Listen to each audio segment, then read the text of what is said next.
According to the World Health Organization, Nigeria has one of the largest stocks of human resources for health in Africa. But nurses, midwives and doctors are still not enough to effectively deliver essential health services. Experts say training and retraining of health workers is important for transforming the public health sector. Joining us now is a professional nurse, mental health specialist and co-founder Inspire Nurses Network Africa, Josiah Jackson Okeshola. It's nice to have you join us this morning, Josiah. It's a lovely morning, a raining morning. Great, really a rainy morning, exactly. Thank you for joining us. And the way the rains came, no one really nobody expected it was going to, yeah. but it's a good thing. Yeah, and it's a good thing you're here too. Show us a blessing. Now, let's get into these issues now. Health professionals. At the time, we heard that Nigeria was running out or running short of health professionals, from medical doctors to lab scientists to nurses to midwives and all of that, and because a lot of them were leaving the country due to the condition of work and so on. Now, talk to us basically, how adequate are they? Let me start from there. Yeah, how adequate are the healthcare professionals? Specifically, I will talk from the angle of the nursing and midwifery work first. The World Bank indicator for global health says that for our country of over 180 million people, we have less than 2 nurses per 1,000 people. Now, what's the implication of that?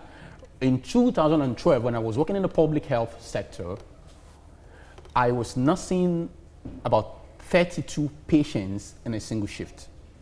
Now, I was working in the mental health world, and that is where you keep patients who can become violent and aggressive.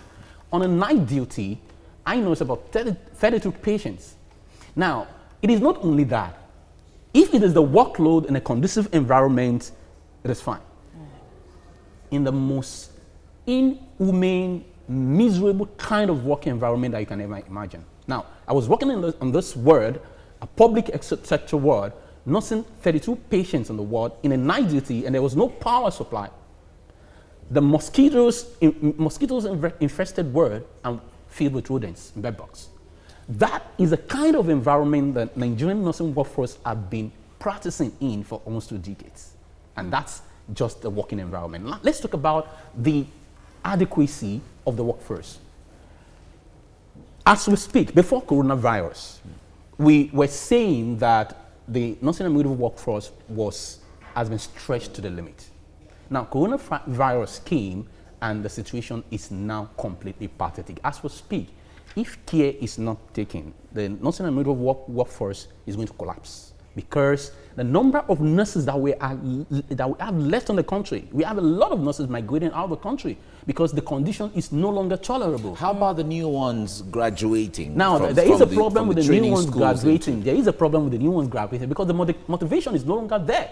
If I tell you that presently we can guarantee that that members of the nursing and midwifery workforce are motivated to keep working in these miserable environments, I will lying to you. When you're talking about motivation, is it beyond the salaries they receive? Expatiate on that aspect. Let me mention some aspects of motivation. Number one, investment in the nursing and midwifery workforce has to do with the welfare package that you're giving to the nurses. Now, when it comes to welfare package, sometimes it's not about money. It is about money, but sometimes everything is not about money. As of yesterday, I was having a meeting with a family of the first nurse who died from Ebola in Nigeria, who sacrificed their life for Ebola. And it was shocking for the family to tell us that up till now, the federal government has not even told them where the corpse, or they has not even given an official announcement about the death of this nurse, the first nurse that sacrificed her life for Ebola. So when we talk about investment, we are also talking about care for the nursing and midwifery workforce. So as we speak, the motivation, feeling that if you put your life on the line for the country, that the country will remember you or take care of your family is no longer there. But you said this has gone on for 2 decades, and there is a body that, fights for the interest of nurses.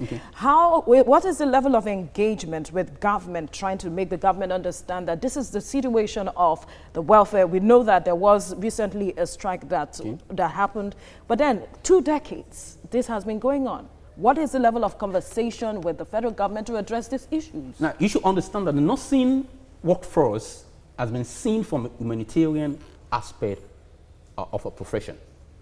People believe that nursing is a calling. So whatever they should do for humanity. That has been the impression.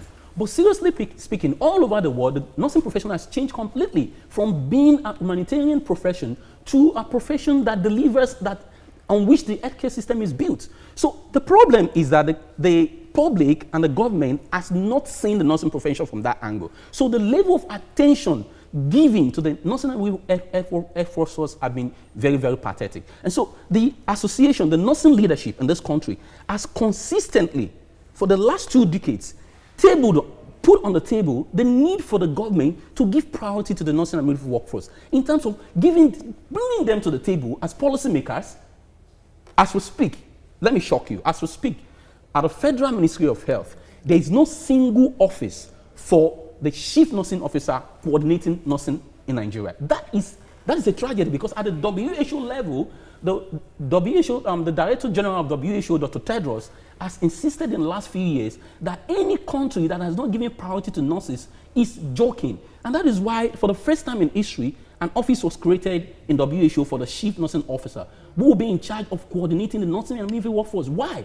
Because WHO is insisting that when you talk about sustainable development goals, when you're talking about universal health coverage, you're talking about accessibility, affordability of health, and giving health to all, you are just joking if you don't build those policies around the nursing and midwifery workforce.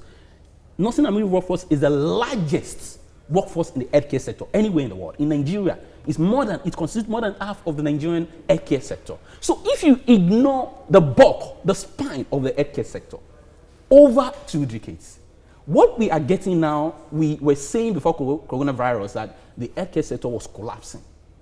Now, as I speak with you, the healthcare sector is at the verge of total collapse, because our nurses, our midwives are currently psychologically and emotionally down from the impact of COVID-19.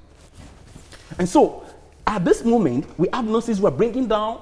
A few weeks ago, we had 2 nurses who committed suicide. Nurses are breaking down with depression, post-traumatic stress syndrome, and these are the people that Nigerians will be returning to post-pandemic to handle their lives and their health and their families. Right.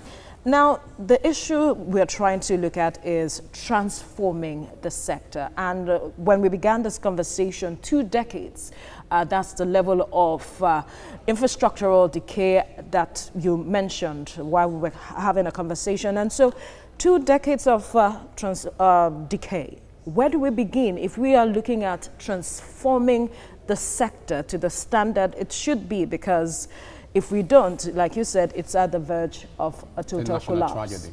Yeah, I think there are 3 aspects that I would like to point to. Number 1, when the UK Prime Minister was infected with COVID-19, he was treated in a UK hospital.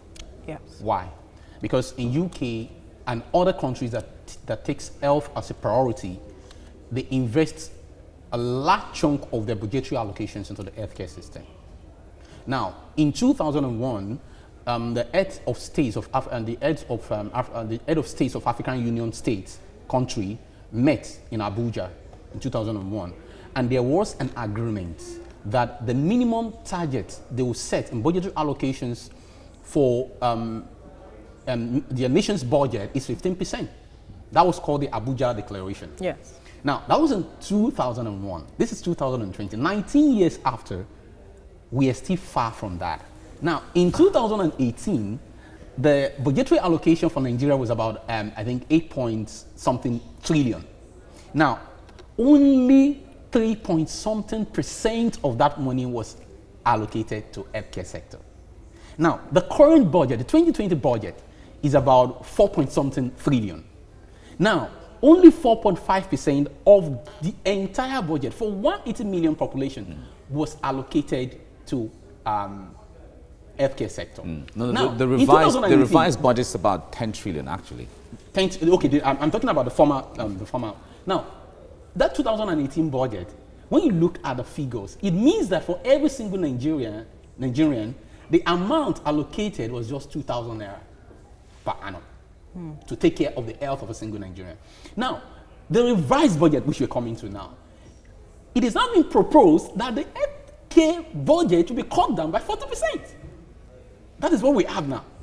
And meanwhile, we have monies being spent on the innovation of complexes, buying of cars, pocketing 20 million, individuals pocketing 20 million as COVID-19 allowance. When the healthcare workers cannot even afford 5,000 naira, cannot get 5,000 as an allowance. So where we need to start from, if we really want to be serious, is to begin to revise the percentage of money allocated to the healthcare sector. Bring the healthcare sector from the bottom line, which we have put it, and bring it to the top. Until we begin to prioritize healthcare in a country, we may be a far way off. The second aspect I would like to talk about is the wastage. Is it that we don't have the money? The problem is not that we don't have the money to invest in the healthcare sector. The problem is that we are not judicious with the way we invest. So, is it possible that we cut out some wastages and begin to divert those money and invest them in the healthcare sector? Another thing that we must note is people keep talking about infrastructural decay. The budgetary allocation is not only supposed to be focused on infrastructural decay. Investment in the healthcare workforce is something that the Nigerian government is not taking serious. Let me talk about the nursing and midwifery workforce. Now, the educational system of the nursing and midwifery workforce is archaic. The world has moved from the hospital-based education to the university-based education. So it means that Nigerian nurses who are seeking to acquire university-based education are doing so, going through a lot of stress just to upgrade their education. That's one. Two, when you look at the package for an average nurse and midwife, I can tell you as I'm sitting down here that the average Nigerian nurse and midwife cannot take care of basic bills. So my kid is sick. I cannot even afford to take care of my kid because there's no health insurance for me. Now, so, Josiah, this is a cause for worry, and across many sectors of the Nigerian economy, everyone has been talking about these challenges where the take-home pay or package cannot take you home and all of that. Now, you mentioned the issue of 2 decades ago. Now, before that 2 decades, or at the point of that 2 decades, what went wrong in that sphere? Well, I'd like you to tell us so that we know where we went wrong. Let's look at what let's eat the nail on the edge. Before we started this degeneration, there was a way the healthcare system in the country was being run. It is being run by competent administrators, efficient, competent people who are experts in hospital and public health administration. Then something happened. It changed. Then a group of people came and said that they are the only one that can administer the healthcare sector. Was it a function of policy by government, or it was a union activity, or what led to that change? Let's look at the global standard. Globally, it is anywhere in the world where healthcare services are really at par. What happens is that the people who manage the healthcare system are people who have been trained in public health administration, who have been trained in hospital administration. And that has been in place in Nigeria before these 2 changes we're talking about. Then along the line, some government policy came, and it is saying that only a group of people can administer the country's healthcare system. Now, mind you, this group of people don't even have any business with administration, because they're supposed to be within the hospital, performing surgeries, saving lives, and if at all they're supposed to come to the table. Are you referring to medical doctors? Now, it is now gotten so bad in the last 20 years when this change happened. When you compare what the health statistics, health status, and indicators of the country was before this period, and you compare it with what it is now, the scorecards are there.